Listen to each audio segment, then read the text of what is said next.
Will it classify? That's the question I'm going to be asking. Will we be able to use a G.I. Joe classified figure with this Stormtrooper turret? I'm very curious. I found this at Ollie's, as you see, for $4. I'm thinking this is a 3 3/4 inch line thing. It might be a little big. I'm hoping for like a medium-sized turret, something that might sit about waist height.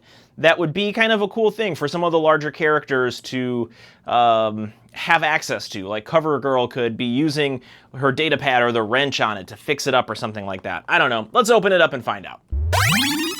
I was not expecting this. This is a tiny little thing. I'm glad I paid $4 for it. I can't imagine paying more than that for something this small. Whew, this guy looks like he's still like in kindergarten or something like that. He needs to, you know, graduate Stormtrooper school or something.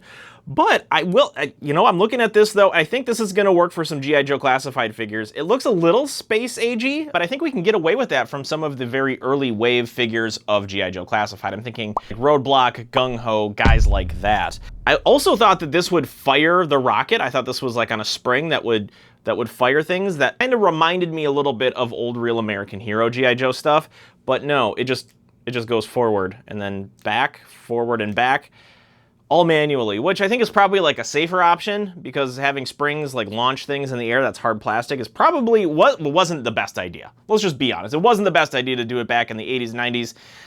We can learn from our mistakes of the past. I'm gonna go get Gung Ho and just see about that. In fact, like, this could probably be something that he could hold in his hand. Here we have Gung Ho, here we have the turret, here we have his shotgun accessory, and it's roughly about the same size. I don't know. I don't know if this classifies to the degree that I was hoping for. I don't know if it does. So we'll see. We'll see. I think what we have to do is put this next to some other G.I. Joe figures and find out. I don't know. What do you think? Does this classify? Let me know in the comment section right now if you think it classifies.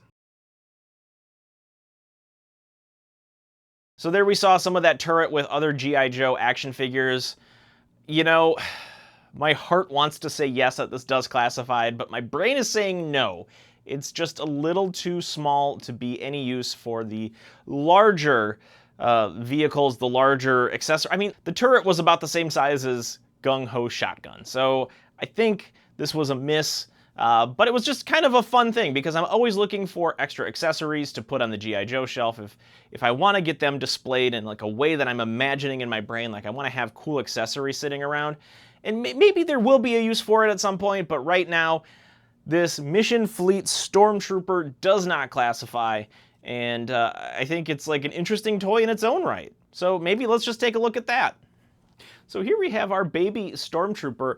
A very simple figure. I would say this is more in line with like a reimagining of the Green Army Men than really anything else. Like if everything in this scale is relatively the same, like it is almost like a little more interactive Green Army Man. The reason that I say that is because we have the head on a ball joint here. The arms do swivel. You can move the shoulders out, which is nice. There is no elbow bend from what I can tell. Yeah, there's definitely no elbow bend. And the legs do go forward and back, but also like it's strangely more limited in a sense. So yeah, I mean, it's cute. It's a cute little baby Stormtrooper, but definitely not the toys for me. Maybe there are some other cool things. I saw in the box that there was like a Death Trooper, and what else was there? Oh yeah, there was a Boba Fett. Of course you have to have a Boba Fett with one of these things.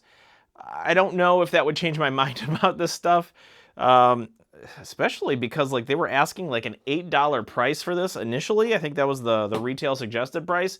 Got this down to $4, which I think is appropriate for this style figure.